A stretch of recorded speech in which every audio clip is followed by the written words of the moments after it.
Hello everyone, welcome to EduChats.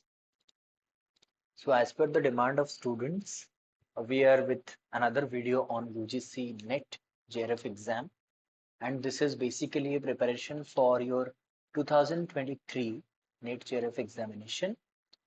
And this paper is basically the previous year paper analysis of 2021 of shift 1. The exam was held in 2 shifts. So this is the question of first shift, and this is the first part, and we'll later on discuss the next part. Then we'll move on to the shift 2, and that will be also discussed in our channel. Now this class is prepared by me, and I'm currently assistant professor of PSC OES 1 and former SSB lecturer 2022. I have cracked TGT Arts of 2020 batch, having rank 16, and 2 times I have qualified NET and JRF. Now, one more thing is that many students have, urged, sir, please teach us in bilingual method. So today onwards, I'll be teaching in English as well as Hindi. So आप लोगों को सभी को स्वागत है हमारे channel में EduChats. चलते हैं, स्टार्ट करते हैं हमारा क्लास. फर्स्ट क्वेश्चन आज का है, the portfolio assessment technique as a part of pedagogical practices is used for the purpose of evaluating students and involves recording of what. यानी कि पोर्टफोलियो असेसमेंट आप सभी को पता है पोर्टफोलियो क्या होता है. बेसिकली बहुत सारे स्टूडेंट इसको बायोडेटा या फिर रिज्यूम या फिर सीवी यानी करिकुलम विटे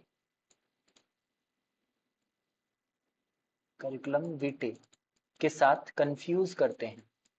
ओके, लेकिन portfolio is something different and will discuss about portfolio. First of all, portfolio होता क्या है? पोर्टफोलियो एक्चुअल में दिखता बायोडेटा जैसा है, लेकिन इसको मेंटेन करते हैं अपने स्कूल में यानी इंस्टीट्यूशन में.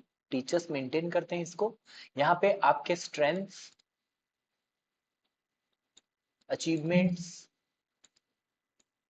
Weaknesses as well as your failures और लर्निंग्स, जो भी, यानी कि यहाँ पे ऐसा नहीं है सिर्फ पॉजिटिव चीजें लिखे जाएंगे, but also it will record the achievement as well as weaknesses as well as failures. यानी कि आपको पता चलना चाहिए कि आपके स्ट्रेंथ्स क्या है, आपके वीकनेसेस क्या है, आपने क्या अचीव किया है, क्या आपके स्पेशल क्वालिटीज हैं. इससे आपको एनालिसिस करने को अच्छा मतलब एक सोर्स मिलता है. ठीक है, पोर्टफोलियो आपका हर एक चीज जो है, स्पेशल चीजें, वो सारे के सारे रिकॉर्ड करता है, whether it is strength, whether it is weakness. ठीक है, तो इसमें क्या इंक्लूड होता है, किसमें, इसमें क्या क्या होता है?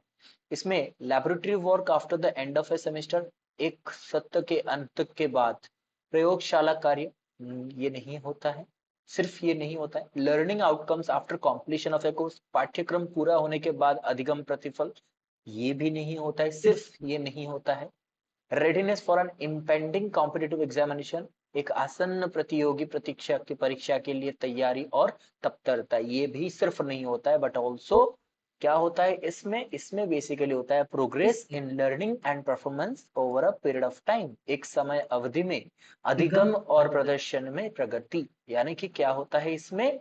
एक student over a period of time, मतलब कि मान लीजिए 1 साल, मान लीजिए 2 साल, मान लीजिए 5 साल के लिए उसका रिकॉर्ड रखा जाएगा, learning record, learning and performance. ठीक है, वो क्या लर्न कर रहा है, कैसे परफॉर्म कर रहा है, ये सभी को हम एक प्रोग्रेस रजिस्टर की तरह रखेंगे इसको, और इसको मेंटेन किया जाएगा ताकि कभी भी आपको जरूरत पड़े उस बच्चे के बारे में जानने के लिए, you can just take that portfolio and you can see the result over a period of time. And ये spontaneous नहीं होता है, it is not spontaneous. Okay, it is not spontaneous. Spontaneous मतलब ये होता है कि जल्दी जल्दी में नहीं होता है, और इसको सोच समझ के किया जाता है. यानी it is very much target oriented, right? It is intended, जानबूझकर किया जाता है. इंटेंडेड, हम जानबूझकर लिखते हैं इसमें, और इसमें जो भी सारे चीजें हम रखते हैं, ये हमारे बच्चे के बारे में, यानी जो बच्चा पढ़ाई कर रहा है उसके बारे में हम जानबूझ के ऑब्जर्व कर रहे हैं, उसके रिकॉर्ड को मेंटेन कर रहे हैं। क्लियर हो गया? ये पोर्टफोलियो अगर आपको पता चल ही गया, क्योंकि ये एग्जाम में जो पेपर था मैंने देखा था 2021 के जो पेपर में पोर्टफोलियो से बहुत सारे सवाल आए थे। तो हर एक पोर्टफोलियो, जैसे जितने सारे टेक्निक्स हैं, tools and techniques for assessment, rubric हो गया, पोर्टफोलियो हो गया, ये सारे को एक बार अच्छे से देख लेना। हम लोग इसके कॉन्सेप्ट, अब तक हम सिर्फ क्वेश्चन डिस्कस कर रहे हैं। जब आपको कुछ कॉन्सेप्ट समझ में नहीं आएगा तो आप हमें चैट बॉक्स में लिख सकते हो कि सर हमें ये कॉन्सेप्ट एक क्लास ले लीजिए, तो हम वो क्लास भी ले लेंगे। And after discussing some questions we will go to the part of concept. हम कॉन्सेप्ट को समझेंगे, विषयों को समझेंगे, जितने सारे बहुत सारे टेक्निकल टर्म्स को समझेंगे, रिसर्च पढ़ेंगे, ये सब पढ़ेंगे। लेकिन उससे पहले हम ये प्रीवियस ईयर क्वेश्चन कर लेते हैं। हम प्रीवियस ईयर क्वेश्चन क्यों करते हैं? आपको सभी को पता है कि यूजीसी नेट का ट्रेंड है कि प्रीवियस ईयर क्वेश्चन, अगर आपने प्रीवियस ईयर क्वेश्चन कर लिया तो मान लीजिए कि 15-20 क्वेश्चन आपको डायरेक्ट मिलेंगे, क्योंकि प्रीवियस ईयर क्वेश्चन से डायरेक्ट क्वेश्चन आता है नेट और जेआरएफ एग्जामिनेशन में। यानी कि अगर आपने प्रीवियस ईयर क्वेश्चन किया है तो 100 में से 15-20 क्वेश्चन आपके सॉल्व हो जाने हैं, क्योंकि वो डायरेक्ट क्वेश्चन आएंगे। ठीक है, that is why we are discussing previous year question. Moving on to the next question. और हाँ, इस पेपर का जो डेट था वो 3 दिसंबर 2021 को हुआ था और ये शिफ्ट 1 का है। ठीक है, चलिए नेक्स्ट क्वेश्चन है, which of the following statements defines the basic philosophy, theory and practice of teaching children according to critical pedagogy? अब देखिए, जो मेन कॉन्सेप्ट है वो है क्रिटिकल पेडागोगी। दिया किसने था? Who propounded critical pedagogy? Paulo Frederick. Paulo Frederick, ठीक है। इन्होंने और एक भी कॉन्सेप्ट दिया था, कॉन्साइंटाइजेशन। ठीक है, कॉन्साइंटाइजेशन। और एक कॉन्सेप्ट किताब में उन्होंने लिखा था वो है पेडागोगी ऑफ ऑप्रेस्ड। ठीक है, pedagogy of oppressed. Now see, critical pedagogy actual में होता क्या है, पॉलो फ्रेडरिक ने इसे क्यों दिया? क्योंकि आपको पता है बहुत सारे डिसएडवांटेज्ड ग्रुप है, बहुत सारे निम्न मान के जो लोग होते हैं, यानी जिनको हमारे समाज में दलित बोलते हैं। दलित मतलब ये मत समझिएगा एक जाति है, एक कास्ट है, बल्कि वो जो जिनको समाज में एक जैसे नहीं दिखा जाता है। ठीक है, जुल्म होता है उनके ऊपर। जो पुअर होते हैं, वर्कर होते हैं, लेबर होते हैं, वो अपने आप को समझे, अपने अधिकारों को समझे, अपने राइट्स को समझे। ठीक है, और वो अपना जो है वॉइस रेज करे। ठीक है, to raise their voice, to support the poor, to understand yourself, to understand your rights and to raise voice for your rights. ठीक है, ये हो गया आपका क्रिटिकल पेडागोगी। अपने आप को समझना, अपने अधिकारों को समझना और अपने अधिकारों के लिए लड़ना, ये होता है क्रिटिकल पेडागोगी। यानी कि जब तक आप अपने आप को नहीं समझ पाते हो, स्ट्रेंथ, वीकनेस, अपॉर्चुनिटीज ये नहीं समझ पाते हो, तो कुछ नहीं कर पाते। तो इसके हिसाब से इन्होंने पूछा इसमें से कौन सा स्टेटमेंट है जो डिफाइन करता है क्रिटिकल पेडागोगी को। ठीक है, फर्स्ट इसने क्या बताया? इसने बताया accepting multicultural needs to create equally comfortable learning environment for all children irrespective of cultural and social origin। यानी कि यहाँ पे बोल रहा है कि जो टीचर रहेगा यहाँ पे वो क्या करेंगे, मल्टीकल्चरल नीड, यानी कि बहुत सारे संस्कृति है। आपको पता है कि हमारे इंडिया में भिन्न प्रकार के संस्कृति देखे जाते हैं, मिलते हैं। तो सभी को हम इक्वली एक जैसे देखेंगे, एक जैसे ट्रीट करेंगे।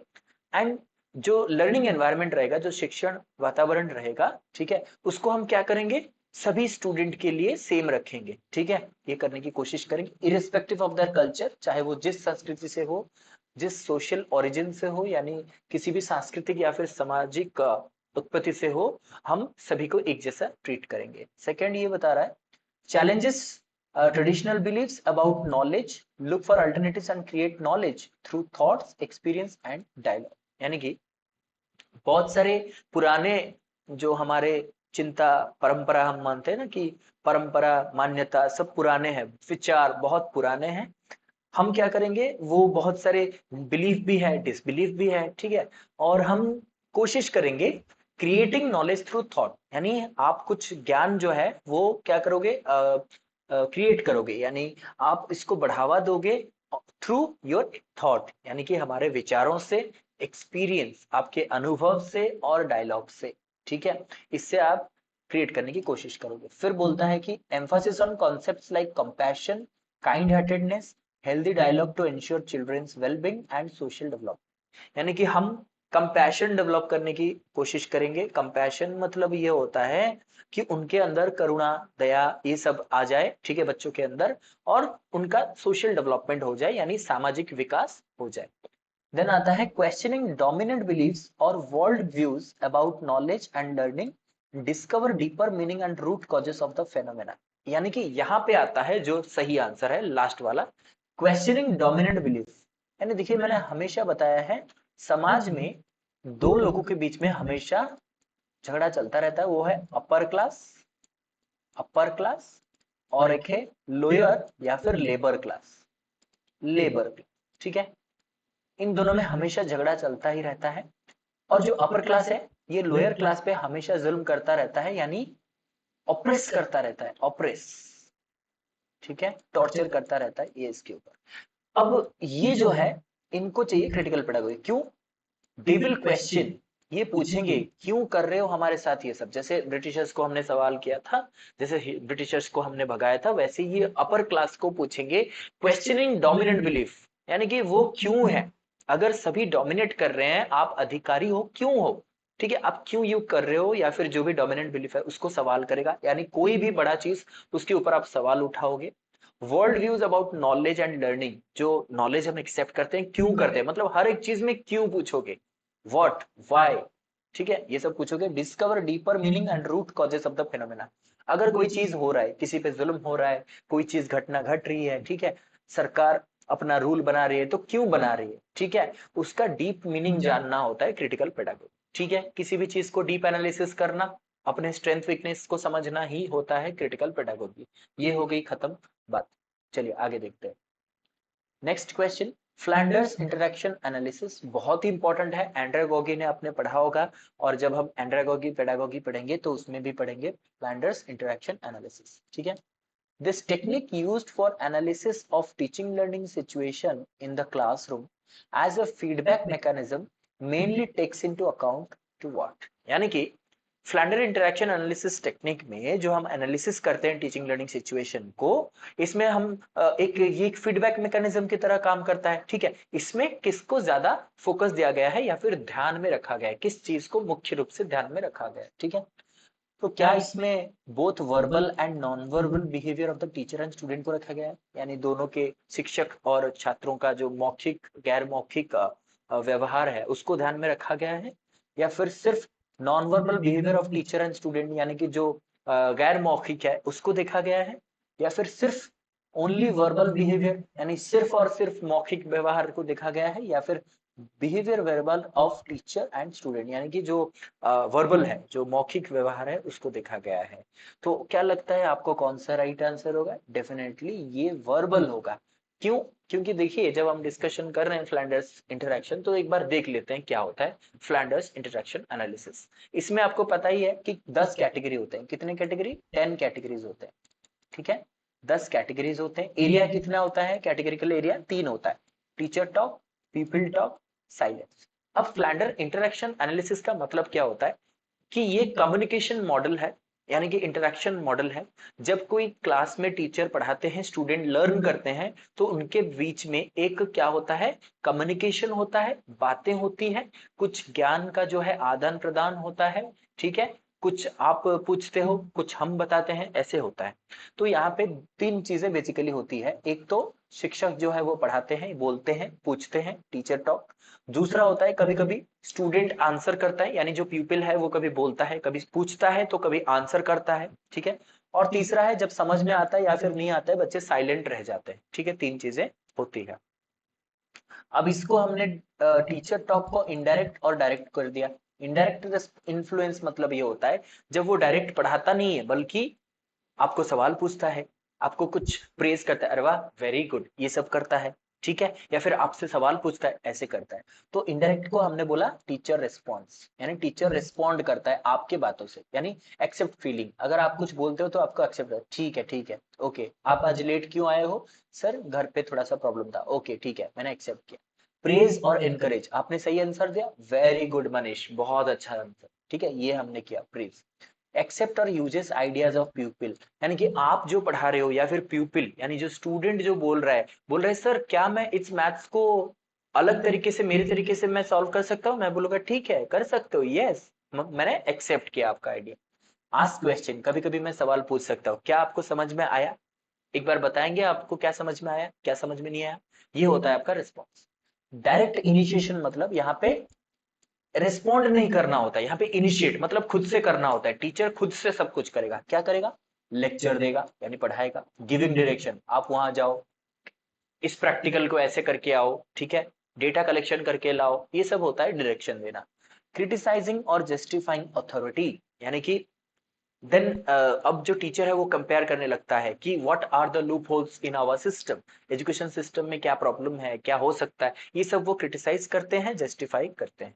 अब आता है प्यूपिल टॉक। अब स्टूडेंट क्या करता है? स्टूडेंट इनडायरेक्टली कुछ करेगा नहीं, क्योंकि वो टीचर को मानता है, इसलिए डायरेक्टली जो करेगा रिस्पॉन्ड करेगा, इनिशिएट करेगा। डायरेक्टली रिस्पॉन्ड का मतलब होता है टीचर ने सवाल पूछा, गांधी जी का जन्म कब हुआ था, ये रिस्पॉन्ड करेगा, पीपल टॉक रिस्पॉन्स, यहाँ पे आंसर करेगा 2 अक्टूबर, ठीक है, ये वो रिस्पॉन्ड किया यानी कि उसने आंसर किया।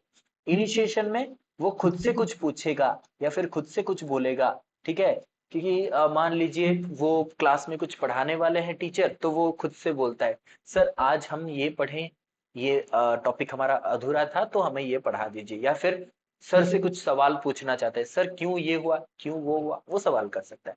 और जब क्या होता है, मतलब सब कुछ समझ में आ जाता है तो साइलेंट रहता है या तो फिर कंफ्यूज रहता है।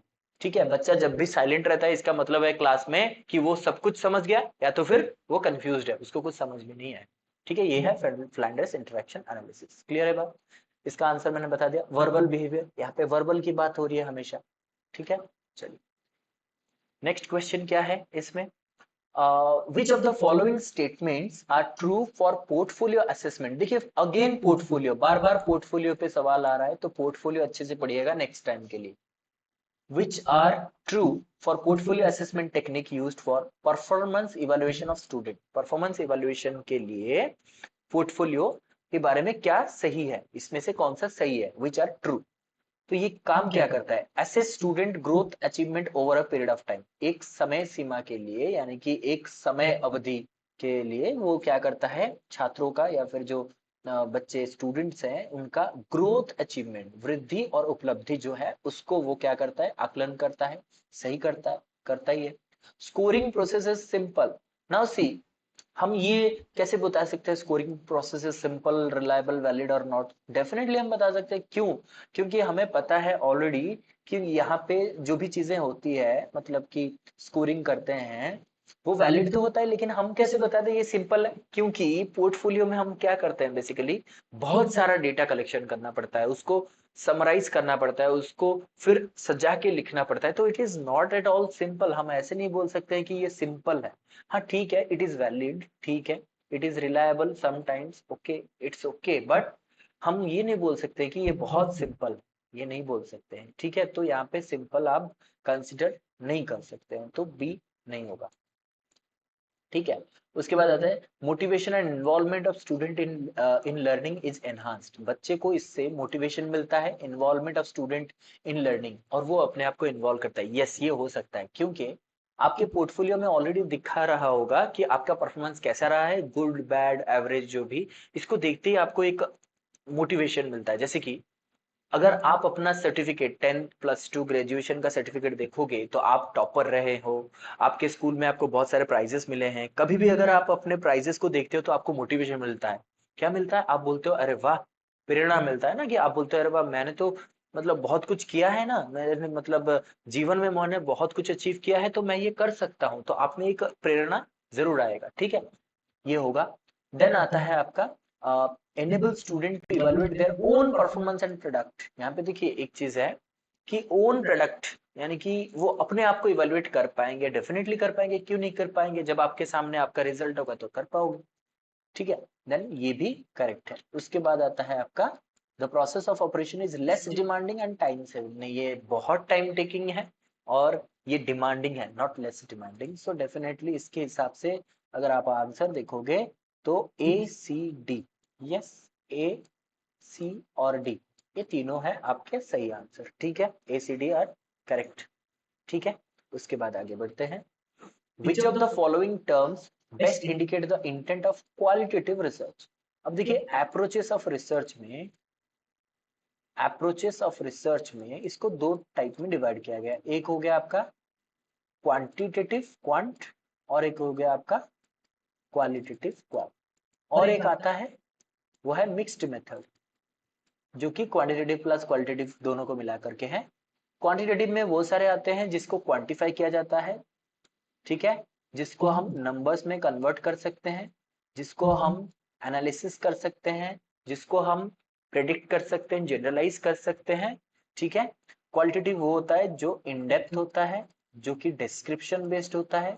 ठीक है, इन डेप्थ होता है, डिस्क्रिप्शन बेस्ड होता है, ग्राउंडेड होता है। ठीक है, और इसमें क्या होता है, लार्ज अमाउंट ऑफ डाटा आता है जिसको हम क्या करते हैं, शॉर्ट करते हैं, यानी हम इसको एनालाइज करते हैं, फिर उसको समराइज करते हैं। ठीक है, यानी कि उसको पहले हमें बड़ा सा जो डेटा मिला है उसको हमें स्क्वीज करना पड़ेगा, जिस्ट निकालना पड़ेगा, फिर जाकर के हम रिसर्च करते हैं। तो जो क्वालिटेटिव रिसर्च है इसमें क्या क्या चीजें होते हैं, इसमें क्या क्या चीजें बेसिकली होते हैं। First is understanding. क्या अंडरस्टैंडिंग होता है? यस होता है, क्यों नहीं होता है, इसमें जरूर होता है अंडरस्टैंडिंग। जितना आप डीप रिसर्च करोगे, और ये फील्ड रिसर्च होता है बेसिकली, क्वालिटेटिव जो होता है वो फील्ड बेस्ड रिसर्च होता है, फील्ड में जाने के बाद ही आपको पता चलता है। ठीक है, एक्सप्लेनेशन, क्या आपको वहां पे एक्सप्लेनेशन मिलता है? यहाँ पे एक्सप्लेनेशन मतलब ये होता है कि सिर्फ एक्सप्लेनेशन क्या क्वालिटेटिव में एक पार्ट है? नहीं, ये नहीं होता है। मतलब कि आप एक्सप्लेन तब करोगे ना जब आपका डेटा मिल जाता है, फिर इंटरप्रिटेशन, देन एक्सप्लेनेशन, देन आप एक्सप्लेन करते हो। तो यहाँ पे तो नहीं होता है। ठीक है, और उसके बाद आता है डिस्क्रिप्शन। डिस्क्रिप्शन किस में होता है? डिस्क्राइब होता है जब भी। डिस्क्रिप्शन कब होता है? जब आप कोई भी क्वांटिटेटिव डेटा को डिस्क्राइब करते हो कि 1.5 जो है या फिर 15% है, उसको आप डिस्क्राइब करते हो। ठीक है, तो इसमें नहीं होता है। एक्सप्लोरेशन, यस डेफिनेटली एक्सप्लोर करते हो, यानी बहुत सारे चीजों को आप क्या करते हो, यहाँ पे अन्वेषण करते हो। ठीक है, बहुत सारी चीजों को खोज निकालते हो, वो एक्सप्लोरेशन होता है। और फाइनली व्याख्या करना यानी इंटरप्रिटेशन होता है, डेफिनेटली होता है। ठीक है, तो यहाँ पे आंसर हो गया आपका ए डी ई। तो यहाँ पे second one is the right answer. ठीक है, अब चलते हैं आगे। Which of the following statistical techniques may be successfully used to analyze the research data available on ordinal scale only? अब देखिए चार स्केल्स जो है वो हमें जानने हैं। एक है नॉमिनल स्केल। अब ये स्केल्स को दिया किसने है? एस एस स्टीवन ने दिया है। ठीक है, एस एस स्टीवन ने चार एट्रीब्यूट्स के ऊपर चार स्केल्स डेवलप किए, नॉमिनल, ऑर्डिनल, इंटरवल और रेशियो। ठीक है, नॉमिनल में इसको क्लासिफिकेशन भी बोलते हैं, क्लासिफिकेशन स्केल क्लासिफाई करता है, जैसे कि नंबर्स, सॉरी जैसे कि नाम। ठीक है, Ram Shyam Apple what ever, nominal. Ordinal में मतलब रैंक और ऑर्डर, इसको यूज किया जाता है रैंक करने के लिए या फिर ऑर्डर करने के लिए, 1 2 3 4 फर्स्ट सेकेंड थर्ड ऐसे। इंटरवल में क्या होता है, जैसे हम करते हैं ना 20 to 30, जैसे क्लास इंटरवल होता है, CI होता है 30 to 40 ऐसे इंटरवल, यानी कि इन दोनों में जितना गैप है इन दोनों में भी उतना। रेशियो में क्या होता है? रेशियो में हमेशा 1:2। ठीक है, और इसमें सारे के सारे फीचर्स जो है, एट्रीब्यूट्स जो है, जैसे कि मैग्नीट्यूड हो गया, इक्वल इंटरवल हो गया, एग्जैक्ट 0 पॉइंट हो गया, ये सब कुछ अवेलेबल है। पूछा जाता है सबसे बढ़िया स्केल कौन सा है? Ratio scale.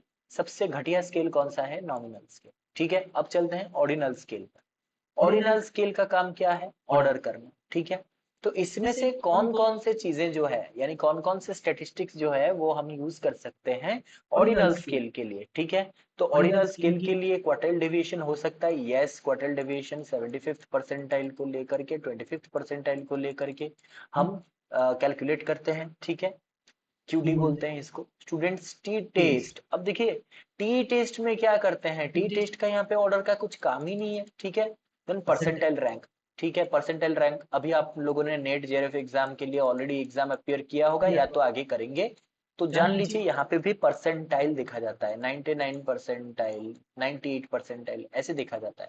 यानी जितने सारे स्टूडेंट हैं उनको नॉन रेफरेंस में लिया जाता है, ग्रुप के साथ आपके स्कोर को कंपेयर किया जाएगा। जितने सारे स्टूडेंट नेट एग्जाम दिए हैं उनके साथ आपके रिजल्ट को कंपेयर किया जाएगा, और जो सबसे अच्छा रिजल्ट किया होगा उसी मतलब टॉप में से 6% को ले लेंगे नेट में, 6%, टॉप 6% नेट में ले लेंगे, टॉप 1% को जेआरएफ में ले लेंगे, बस।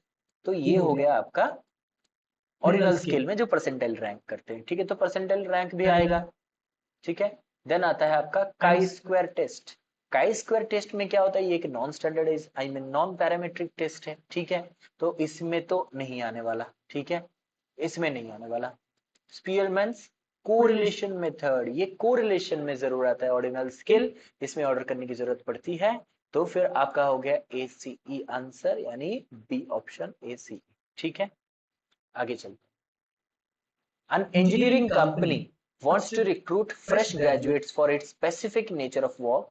Company decides to conduct a selection test. What kind of test would be most appropriate for this purpose? मान लीजिए इंजीनियरिंग कंपनी एक चाहता है कुछ स्पेशल ग्रेजुएट्स को काम में भर्ती करने के लिए, ठीक है।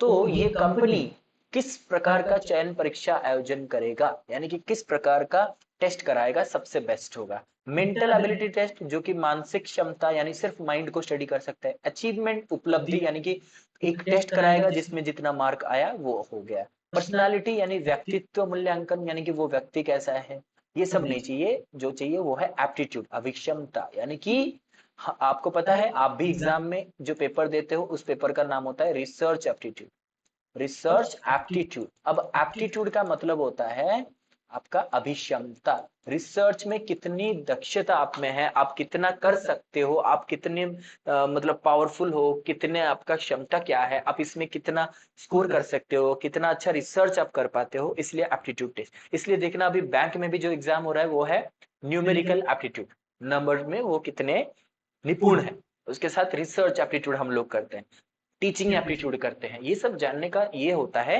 कि एक जॉब के लिए या फिर एक पोस्ट के लिए जो स्टूडेंट है उसमें वो अभिक्षमता है या नहीं है, उसमें वो कैपेबिलिटी है या नहीं है, वो हम देखते हैं एप्टीट्यूड में। तो इसके लिए हम कौन सा कराएंगे, एप्टीट्यूड टेस्ट कराएंगे डेफिनेटली, ठीक है। आगे बढ़ते हैं। which from the following are parts of the purpose of quantitative research? वहां पे पूछा था क्वालिटेटिव रिसर्च, यहाँ पे क्वांटिटेटिव रिसर्च। क्वांटिफाई कर पाना, जिस रिसर्च को क्वांटिफाई कर पाएंगे, जहां पे आपके सैंपल में से जो डेटा मिलेगा उसको आप पॉपुलेशन पे अप्लाई कर सकते हो, जनरलाइज कर सकते हो, कहीं पे भी इसको आप मतलब सेम सिचुएशन में अप्लाई कर सकते हो, ठीक है। There is no such issue, okay. चलिए, तो इसमें कौन से होंगे, understanding cultural tradition. Understanding cultural tradition यानी कि आपके वहां पे जितने सारे जो संस्कृति है उसको समझना। क्या आप ये करते हो, डेफिनेटली करते हो, नहीं करते हो, आप नहीं करते हो, ये क्वालिटेटिव में आ गया। Discovery of relation among variable, yes, variable के बीच में रिलेशन, कोरिलेशन, कोएफिशिएंट जो आप निकालते हो वो क्वांटिटेटिव में होता है। Interpretation of human relationship, relationship तो नहीं होता है ना क्वालिटेटिव में। Confirmation of hypothesis, yes, hypothesis testing होता है इसमें। जनरलाइजेशन भी होता है यहाँ, तो ADE, ए सॉरी BDE, BDE यानी last option is the correct one. Next, an independent variable in an experimental study which is manipulated by the investigator at his will is technically known as। हमारे कितने सारे variables है, बहुत सारे variable, उसमें से जो इंपॉर्टेंट है वो है डिपेंडेंट वेरिएबल। डिपेंडेंट वेरिएबल किसके ऊपर डिपेंडेंट है, इंडिपेंडेंट के ऊपर है, जो कि बिल्कुल किसी के ऊपर डिपेंडेंट ही नहीं है, इंडिपेंडेंट है। हम इंडिपेंडेंट वेरिएबल को जैसे मैनिपुलेट करेंगे, मान लीजिए स्विच बोर्ड है, ऑन है, ऑफ है, हम जो बटन दबाएंगे यहाँ पे फैन या फिर लाइट पे जो कि डिपेंडेंट है इस स्विच के ऊपर, वो वैसे ही रिएक्ट करेगा, ठीक है। तो ये जो एक्सपेरिमेंटल वेरिएबल में इंडिपेंडेंट वेरिएबल को किस नाम से बोला जाता है, confounding variable, interfering variable, moderator variable या ट्रीटमेंट वेरिएबल। तो आंसर है ट्रीटमेंट वेरिएबल, ठीक है, इसको हम ट्रीटमेंट वेरिएबल बोलते हैं, क्योंकि हम इसको ट्रीट करते हैं, हम इसको चेंज करते हैं अपने हिसाब से। Getting my point? जो भी हम जिसको भी ट्रीट करते हैं यानी जिसको भी चेंज करते हैं बाद में, वो चेंज डिपेंडेंट वेरिएबल पे देखने को मिलता है। ठीक है, नेक्स्ट आता है which of the following are the characteristics of criterion referenced interpretation of test को। अब देखिए दो प्रकार के टेस्ट होते हैं, या फिर जो आप बोल सकते हो एनआरटी और सीआरटी, आपने सुना ही होगा एनआरटी और सीआरटी। एक होता है norm reference test, norm reference test. थोड़ा सा हैंडराइटिंग यहाँ पे अच्छा नहीं हो रहा है कंप्यूटर की वजह से, तो बॉदर कर लेना थोड़ा सा। क्राइटेरियन रेफरेंस टेस्ट, ठीक है। तो इसमें क्या होता है बेसिकली, नॉन रेफरेंस्ड जैसे मैंने बताया था नेट एग्जाम में होता है, your score is compared to the group. Suppose आप यहाँ पे हो, आपका स्कोर, जितने सारे नेट एस्पिरेंट्स हैं एजुकेशन में, सभी के साथ आपके स्कोर को कंपेयर किया जाएगा और देखा जाएगा क्या आप टॉप 6% में आते हो। अगर आते हो तो फिर आपका नेट क्लियर हो गया इस साल। ठीक है, क्राइटेरियन में ऐसा कोई आपका स्कोर किसी के साथ कंपेयर नहीं किया जाएगा, और ये चेंज होता रहता है। इसलिए नॉन रेफरेंस टेस्ट जो आपका देखिएगा कट ऑफ हर साल अलग जाता है। क्यों? क्योंकि ये नॉन रेफरेंस टेस्ट, अगर सभी ने सही आंसर अच्छे किया है, मतलब अच्छा मार्क्स वो लाए हैं, तो फिर वो सबका जो है कट ऑफ ज्यादा चला जाएगा। ठीक है, और अगर सबने मतलब घटिया किया है तो फिर डेफिनेटली कट ऑफ कम जाएगा। ठीक है, क्राइटेरियन में वो नहीं होता है। जैसे कि 60% रखोगे तो आपको फर्स्ट क्लास मिलेगा, चाहे वो सारे के सारे स्टूडेंट भी अगर 60% रखते हैं तो सारे के सारे स्टूडेंट को फर्स्ट क्लास मिलेगा। ये क्राइटेरिया यानी कंडीशन है। ठीक है, तो यहाँ पे सीआरटी की बात हो रही है। सीआरटी में कौन से कैरेक्टरिस्टिक्स हैं, ठीक है, देख लेते हैं एक बार कौन से होंगे। फर्स्ट है कि अचीवमेंट ऑफ स्पेसिफिक स्किल्स और concept by each individual learner is assessed. अभी मैंने बताया क्राइटेरियन में हर एक इंडिविजुअल का अलग अलग स्कोर निकाला जाता है और उन्हीं का स्कोर उन्हें बताया जाता है, किसी के साथ कंपेयर नहीं होता है। तो डेफिनेटली ये इंडिविजुअल की बात कर रहा है। जहां पे इंडिविजुअल की बात आएगा वो सीआरटी, जहां पे ग्रुप की बात आएगी वो एनआरटी। ठीक है, instructional objective are based on identified skill rather than broader learning. Yes it is. Test item discriminate between examinees in terms of the relative position in the group. Group की बात आती है तो ये एनआरटी हो गया। Score are expressed in terms of percentile rank tends to ensure inter examinee comparison. अब देखिए परसेंटाइल रैंक आता है किसमें, एनआरटी में, तो ये नहीं होगा। Examinee can compare his own performance in terms of development and skill over testing occasions, यानी कि ये आंसर हो पाएगा। ठीक है, तो अगर देखा जाए तो आपका आंसर हो जाएगा ए बी ई, यानी कि ए बी और ई। ठीक है, चलिए आगे 31। If the distribution of scores obtained by a group of examinee on the test is skewed negatively, then how and then which of the following statement is false? अब देखिए जो स्क्यूनेस होता है, एक होता है पॉजिटिव स्क्यूनेस, एक होता है नेगेटिव स्क्यूनेस। ठीक है, तो इसमें कौन सा सही है पहले हम जान लेते हैं। ऑप्शन क्या है, most of the examinees cross the passing cut score of the test. ये बिल्कुल मतलब पिन पॉइंटेड ऑप्शन नहीं है, इसको छोड़ दीजिए। The average difficulty level of the test item was low, यानी कि टेस्ट डिफिकल्टी लो था, यानी ये डिफिकल्ट नहीं था, ये इजी था। The mean score of the examinees was more than the median score, median से ज्यादा था मीन का स्कोर। द मोडल वैल्यू, जो मोड का वैल्यू है, लेस देन मीन है बट मोर देन मीडियन है, मीडियन से ज्यादा मीन से कम है। तो इसको जान लेते हैं पहले क्या होता है क्या है। ये देखिए अगर यहाँ पे देखिए ये जो है, अगर लेफ्ट साइड इसको हमारे लेफ्ट और इसको अगर राइट माने, ये दो अलग अलग पिक्चर है। ठीक है, ये अलग है ये अलग है। ठीक है, तो अगर इसको हम राइट इसको लेफ्ट मानेंगे, तो लेफ्ट साइड अगर ऐसे नीचे से जाता है और राइट साइड में ऐसे आपका पिक ले लेता है, तो फिर इसको नेगेटिव स्क्यू मानते हैं। अगर वो राइट से ही पिक ले लेता है और लेफ्ट में वो नीचे चला जाता है, देन पॉजिटिव स्क्यू बोलते हैं। ये मतलब मैं आपको बच्चों की तरह समझा रहा हूं, क्योंकि बताया आप लोगों को पता है, लेकिन फिर भी थोड़ा सा आसान कर लेते हैं इसीलिए। ठीक है, अब देखिए, अब इसमें देखिए मीडियन तो हमेशा बीच में ही रहेगा। ठीक है, मीडियन हमेशा बीच में रहता है। ठीक है। अब देखिए ये मोड ज्यादा हो गया, मीन देखिए यहाँ पे है, मतलब आगे पीछे होता रहता है। इसको कैसे समझेंगे, यहाँ पे देखिए, if the scores are bunched on the lower side of the mean then it is positively skewed. देखिए यहाँ पे लोअर साइड, इसको हम लोअर साइड बोलते हैं ना, इसको मतलब राइट या फिर अपर साइड बोलते हैं, ये लोअर ये अपर, ठीक है। तो अगर यहाँ पे लोअर साइड पे बहुत सारे स्टूडेंट आ गए, ये मीडियन यानी कि बीच वाला हिस्सा, तो यहाँ पे देखिए कितने सारे स्टूडेंट आ गए यहाँ पे, ठीक है। And the value of the mean is higher than the median, ठीक है। मीन का जो वैल्यू होगा वो मीडियन से ज्यादा होगा, ठीक है। Value of the mean is higher than median. वैसे ही अगर स्कोर बंच हो गया अपर साइड में, यानी कि आपका यहाँ पे ये वाला, then it is negatively skewed, the value of the median is higher than mean. Median का वैल्यू मीन से ज्यादा हो गया, ठीक है, इसके ऊपर आता है, ठीक है। तो यहाँ पे इसका मतलब क्या हो गया कि यहाँ पे चलते हैं अभी, ठीक है।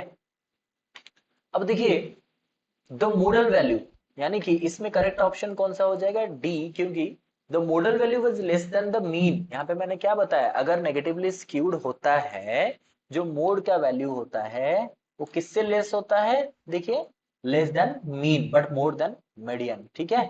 अब क्या हो गया, यहाँ पे मोडल वैल्यू ज्यादा होता है मीन से, क्लियर। आगे बढ़ते हैं। गिवन स्टेटमेंट assertion रीजन है, the value of reliability coefficient of a test varies from 0 to +1 but can not be negative. हाँ ठीक है, क्योंकि ये 0 से 1 ही होता है, 0 से +1 तक ही होता है इसका जो है रेंज होता है, ठीक है। +1 से ज्यादा नहीं जाएगा, 0 से पीछे नहीं आएगा, नेगेटिव नहीं हो सकता है। Correlation of a set of scores with itself और a set of parallel scores can not be negative. ये कुछ सही नहीं लग रहा है, क्योंकि ये सेट स्कोर की बात कर रहा है विथ इटसेल्फ, ठीक है, और पैरेलल स्कोर के साथ नेगेटिव नहीं हो सकता है।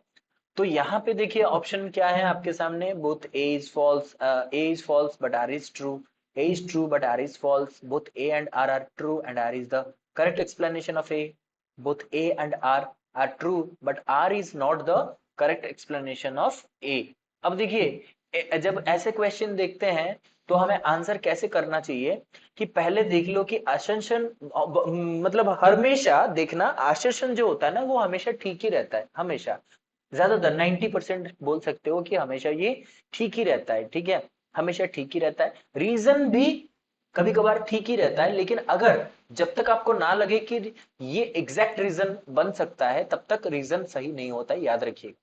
आपको लगा कि हाँ हो सकता है नहीं, अगर यही रीजन है तो फिर जाकर के दोनों ट्रू होंगे और आर रीजन सही होगा, नहीं तो वही होगा जो हमेशा होता है, ठीक है। तो यहाँ पे देखिए 0 टू +1 है, और यहाँ पे ये नेगेटिव भी नहीं हो सकता है, तो आपको क्या लग रहा है, यस। तो मैंने अभी बताया, अगर जब तक आपको नहीं लगता है कि यही रीजन होगा, देखिए ये बोल रहा है ना कैन नॉट बी नेगेटिव, ये कभी नेगेटिव नहीं होगा, क्योंकि इसका रेंज 0 टू +1 है, तो definitely both A and R true and R is the correct explanation of A, ठीक है। आगे बढ़ते हैं। A researcher conducted a study to have initial idea of scope and magnitude of the problem under study and to test the feasibility of more extensive research. Such a study is called as। कोई researcher जो है वो क्या करता है, पहले कुछ सम्यक ज्ञान प्राप्त करने के लिए, यानी आद्य विचार प्राप्त करने के लिए वो क्या करता है, एक छोटा सा रिसर्च करने की कोशिश करता है, प्रॉब्लम को स्टडी करता है, देखता है कि आगे इस पे रिसर्च हो सकता है या नहीं हो सकता है, जांच करता है इसके बारे में, यानी संभावता के बारे में वो देखता है, हो सकता है या नहीं हो सकता है, उसको अच्छे तरीके से देखता है, फिर जाकर के डिटेल स्टडी उसको करता है। तो कौन सा रिसर्च हो जाएगा, ये बहुत ही आसान सा सवाल है, आई होप सभी को इसका आंसर पता ही होगा, एक्सप्लोरेटरी। एक्सप्लोरेटरी में हम क्या करते हैं, किसी एक छोटे से चीज से स्टार्ट करते हैं, मतलब इनिशियली स्टार्ट करते हैं, फिर जाकर के एक बड़ा सा रिसर्च इसमें डेवलप करते हैं, ठीक है। पहले इनिशिएट करते हैं, उसके बाद रिसर्च करते हैं, और बेसिकली एक्सप्लोरेटरी रिसर्च को हम बोल सकते हैं कि ये पहले क्वालिटेटिव रिसर्च करता है, यानी डिटेल एनालिसिस करता है, ठीक है। Next, the system of objective analysis of written और spoken verbal communication is known as. जब भी एक ऑब्जेक्टिव एनालिसिस करते हैं, किसका, रिटन और स्पोकन वर्बल लैंग्वेज, यानी कि जो मौखिक संचार और वस्तुनिष्ठ विश्लेषण, दोनों को अगर हम एक प्रकार से क्या कर लेते हैं, दोनों को जानने की जो प्रणाली है, यानी कि जो विश्लेषण करने का प्रणाली है, उसको हम क्या बोलते हैं, कंटेंट एनालिसिस नहीं, कंटेंट एनालिसिस सब्जेक्ट्स का होता है, जो विषय पढ़ाते हैं हम, जैसे इतिहास हो गया, भूगोल हो गया, ये सब का होता है। फैक्टर एनालिसिस होता है रीजन निकालने के लिए, इसका रीजन क्या है। प्रोफाइल एनालिसिस छोड़ ही दीजिए, ये अलग है, तो आंसर बन जाता है इंटरेक्शन एनालिसिस। ठीक है, ऐसे एलिमिनेट करके भी आप आंसर कर सकते हो इंटेलिजेंटली। ठीक है, next the case study method. Case study क्या होता है कि किसी के ऊपर, किसी सब्जेक्ट के ऊपर डेप्थ, ठीक है, यानी डीप स्टडी आप बोल सकते हो, डीप स्टडी, डिटेल स्टडी, ठीक है, डिटेल्ड स्टडी, जो भी आप बोल सकते हो। ठीक है, a person, a single person और ए एन इंस्टीट्यूट, इंस्टीट्यूट के ऊपर कर सकते हो, और एक ग्रुप, ए सिंगुलर ग्रुप, यानी एक सिंगल ग्रुप में कर सकते हो, एक ग्रुप, कॉमन ग्रुप जिसको हम बोलते हैं, उसके ऊपर आप कर सकते हो। It is mostly involve in which of the following qualitative research design. ये किस में इंक्लूड होता है, ये देखिए अगेन ये डायरेक्ट क्वेश्चन है, ऐसे सवाल बहुत कम देखे जाते हैं, लेकिन डायरेक्ट सवाल है और पहले ही आंसर लिखा गया है एथनोग्राफी। देखिए एथनोग्राफी जो है, एथनोस और ग्राफी से आया है। एथनोस मतलब जो पुराने लोग होते हैं, जो आदिवासी जनजाति होते हैं, उनके ऊपर आधार करके स्टडी करना। मान लीजिए आप बोडो या फिर मान लीजिए आप खासी, एक ट्राइब है खासी, खासी ट्राइब के ऊपर स्टडी करना चाहते हो कि उनका जो हायर एजुकेशन के लिए उनका क्या मेंटालिटी है, या फिर एजुकेशन टुवर्ड्स उनका, शिक्षा के लिए उनका क्या नजरिया है, वो कैसे देखते हैं शिक्षा को, उसके ऊपर आप अध्ययन करना चाहते हो, तो आप वहां पे क्या कर सकते हो, केस स्टडी कर सकते हो। Case study on the perception of say for example Khasi tribe towards education, perception of Khasi tribes towards education। ये हो गया आपका केस स्टडी, एक सिर्फ एक ग्रुप को लेकर के आप कर सकते हो। ठीक है, next who among the following list of thinkers of management has developed the theory of variation। Variation का मतलब होता है विविधता, जो कि अलग अलग तरीके से देखे जाते हैं। इसको किसने डेवलप किया, वो भी मैनेजमेंट थ्योरी, मैनेजमेंट थ्योरी में किसने उसको इंट्रोड्यूस किया है। तो अगेन ये सिंपल और डायरेक्ट क्वेश्चन है, आप सभी ने बहुत बार सुना है इनका नाम, एडवर्ड डेमिंग, एडवर्ड डेमिंग माना जाता है। ठीक है, एडवर्ड डेमिंग बहुत ही बड़े मैनेजमेंट थ्योरिस्ट हैं, इनको माना जाता है। ठीक है, तो इसलिए क्वालिटी मैनेजमेंट में भी हम देखेंगे इनको कैसे, बहुत सारे क्वालिटी मैनेजमेंट थ्योरी उन्होंने दिया है। ठीक है, इनको फादर माना जाता है उसमें भी। ठीक है, चलिए आगे देखते हैं। assertion reason again है democratic management is based on the principle of peoples participation. ठीक है, यानी कि डेफिनेटली जो लोकतांत्रिक प्रबंध है, तो यहाँ पे प्रबंधन में क्या होता है कि ये भागीदारी के सिद्धांत पर आधारित है, यानी भागीदारी, सबको हम काम बांट देते हैं। ठीक है, तो इसका रीजन क्या है, मतलब रीजन क्या हो सकता है। रीजन है a leader who takes administrative decision by himself और herself believes in democratic procedure.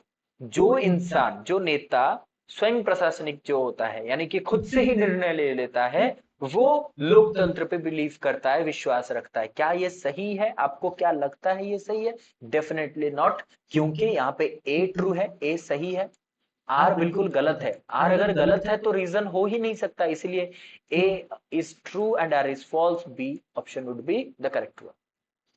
अब देखते हैं next question, which of the following states the principle of scientific management theory. बहुत ही इंपॉर्टेंट थ्योरी है मैनेजमेंट में, scientific management theory developed by Frederick Winslow Taylor. Frederick Winslow Taylor developed scientific management theory, जिसको हम Taylorism भी बोलते हैं उनके नाम से, टेलर से टेलरिज्म बोलते हैं। अब इनका साइंटिफिक मैनेजमेंट थ्योरी क्या बता रहा है, बेसिकली इस नाम से ही पता चल रहा है, वो बिलीव करते हैं साइंस पे, साइंस पे बिलीव करते हैं, साइंस मैथ्स इस पे बिलीव करते हैं। बोलते हैं जो कंपनी होती है, ये देखिए मैनेजमेंट जो टर्म आया है एजुकेशन में, वो टर्म जो है इंडस्ट्री से आया है, फैक्ट्री से आया है। ठीक है, तो डेफिनेटली ये बात करता है कि जो फैक्ट्री इंडस्ट्री होता है वो साइंस से चलना चाहिए, साइंटिफिक टूल से चलना चाहिए, मॉडर्न टेक्नोलॉजी से चलना चाहिए, ना कि पुराने मेथड से। क्लासिकल मैनेजमेंट नहीं चलेगा यहाँ पे, इसलिए इन्होंने इस पे फोकस किया। तो देखिए वो किस स्टेट ऑफ प्रिंसिपल पर आधारित है, यानी कौन से प्रबंधन सिद्धांत के ऊपर आधारित है। देखते हैं, लीजर टाइम, बिल्कुल यहां से ही गलत हो जा रहा है आंसर। बैठना नहीं है, मशीनों के जैसे काम करना है। रूटीन वर्क रहेगा, हायरार्किकल स्ट्रक्चर रहेगा, मोटिवेशन पनिशमेंट की बात यहाँ पे नहीं की गई है, साइंस पे बिलीव करता है। वर्किंग आवर ज्यादा काम करो, प्रॉफिट करो, लीजर टाइम अगेन नहीं होगा। तो फिर साइंस पे बिलीव करता है। Science not rule of thumb. Rule of thumb मतलब जो होता है, क्या होता है, जो मतलब पुराने सद्भाव होते हैं, जैसे कि बहुत सारे पुराने चीजें हैं, मतलब ये हो गया कि पहले जो मानते थे, जो पहले होता था, ओल्ड मॉडल में होता था, वो नहीं होता है यहाँ पे। अब हो गया हार्मनी, जो अभी मैंने बताया, सद्भाव होता है, कोऑपरेशन होता है, सहयोग होता है, ठीक है, और पर्सनल एफिशिएंसी यानी कि आपके दक्षता के ऊपर डिपेंड करता है, आपके विश्वास पे बिलीव करता है, आप कितना कर पाते हो, ये इस पे बिलीव करता है। Definitely C is the right answer, ठीक है। Next, which of the following is known as unit cost. देखिए किसी भी चीज को यूनिट का मतलब ये होता है टोटल जो भी नंबर होगा, या फिर टोटल रेवेन्यू जो भी होगा, divided by numbers, total number जितने सारे स्टूडेंट हैं। जैसे कि मान लीजिए 50 रुपया दिया गया, 5 भाई बहन है, तो यूनिट कॉस्ट क्या हो जाएगा, 50/10, 50/5, तो यूनिट कॉस्ट हो गया 10। वही सिंपल सा लॉजिक है, ठीक है। Total amount earned for from cess and donation, यानी कि यहाँ पे जो शुल्क होता है और ये डोनेशन होता है, जो भी दान दिया गया है, उसको मिला के जो होता है वो होता है यूनिट कॉस्ट, नहीं होता है।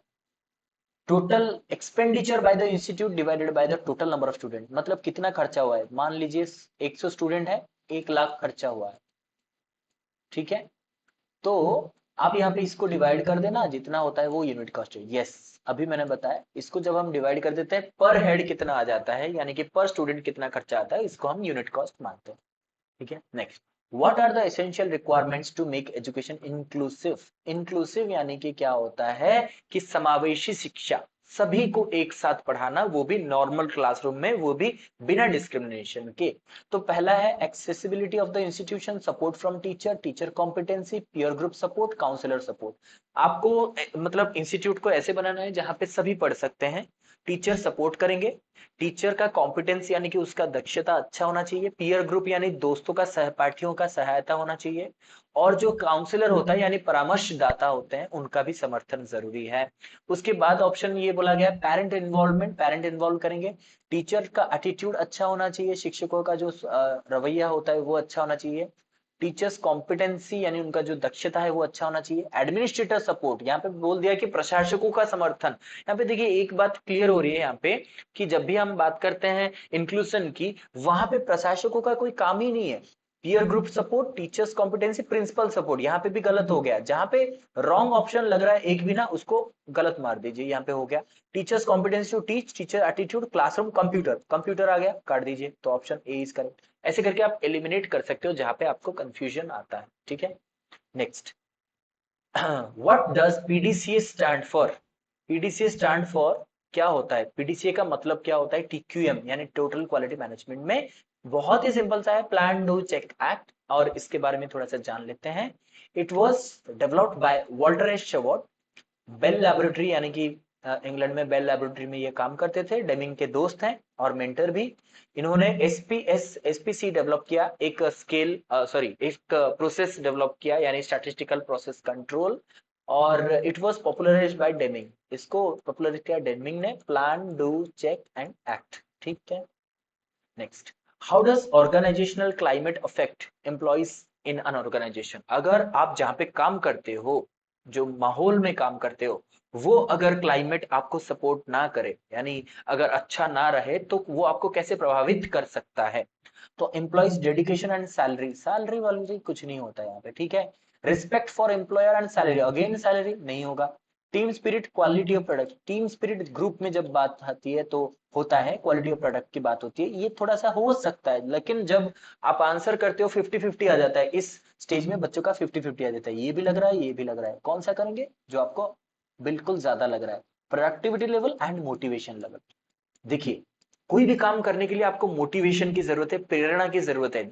आपकी आप में प्रेरणा नहीं है तो फिर आप काम नहीं कर सकते हो, आप अच्छा नहीं कर सकते हो, ठीक है।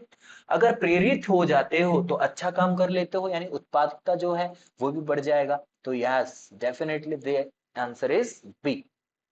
Next, which of the following gives a description about health and health related states of an individual। एक इंडिविजुअल के हेल्थ के बारे में कौन सा चीज आपको बताता है। ये देखिए आईसीएमआर एक्ट नहीं आता है, पीडब्ल्यूडी एक्ट नहीं आता है, यूजीसी मॉडल नहीं आते, आईसीएफ मॉडल, इन जो आईसीएफ इंटरनेशनल क्लासिफिकेशन जो मॉडल आपका है, ठीक है, तो वो आपको बताता है आईसीएफ मॉडल में, वो हम आपको डिस्कस करेंगे जब हम पढ़ाएंगे आपको आईसीएफ मॉडल के बारे में, वो डिटेल में आपको बताएंगे, ठीक है। अब देखिए असेशन है, नैक जो है national assessment and accreditation council है, वो असेस करता है, एक्रेडिट करता है इंस्टीट्यूशन ऑफ हायर लर्निंग को, जहां पे आइदर आपका 6 साल एस्टेब्लिश हो चुका है, मतलब आपका जो कॉलेज है वो 6 साल से चल रहा है, या फिर आपने 2 बैचेस ग्रेजुएशन का पास करा लिया है, यानी कि आपका कॉलेज अगर नया है तो आपका कॉलेज 6 साल कंप्लीट कर चुका होगा, या तो फिर आप 2 बैच ग्रेजुएट्स आप प्रोड्यूस कर चुके हो, तभी जाकर के नैक वहां पे एक्रेडिट करने जाएगा। देन आईक्यूएससी जो होता है मतलब क्वालिटी कंट्रोल जो करता है, हमारे क्वालिटी असेसमेंट करता है, वो क्या करता है, न्यू कोर्सेज को रिक्रूट कराता है और न्यू कोर्सेज स्टार्ट कराता है, ये बिल्कुल तो सर गलत है, ठीक है। तो इसका मतलब ये हो गया कि A is true but R is false, कहाँ है option, yes B, A is true but R is false, ठीक है। उसके बाद आज का लास्ट क्वेश्चन ये है कि यहाँ पे आपको मैच कराना है list one with list two. एक है system of education inclusive special integrated normal, then आपका मीनिंग ऑफ एजुकेशन क्या है, इसके साथ मैच कराना। सबसे पहले चलेंगे इंक्लूसिव। देखिए इंक्लूसिव यानी कि सबको एक जैसा पढ़ाना, कोई डिस्क्रिमिनेशन नहीं होगा। देखिए where the children with special needs are taught along with normal, yes, तो ए का हो गया टू, ठीक है, यहाँ पे लिख लेते हैं टू। स्पेशल एजुकेशन क्या होता है, where the disable children are taught in separate institution, ये हो गया one.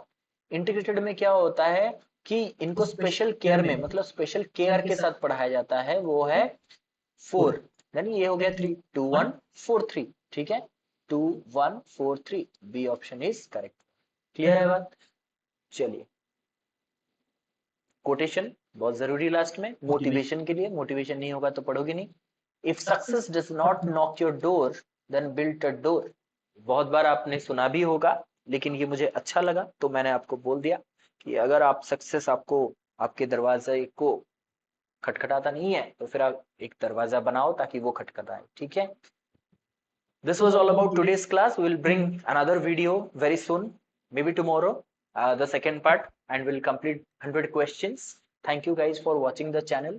Subscribe the channel if you like this session and if this class really seems helpful to you. Thanking you again.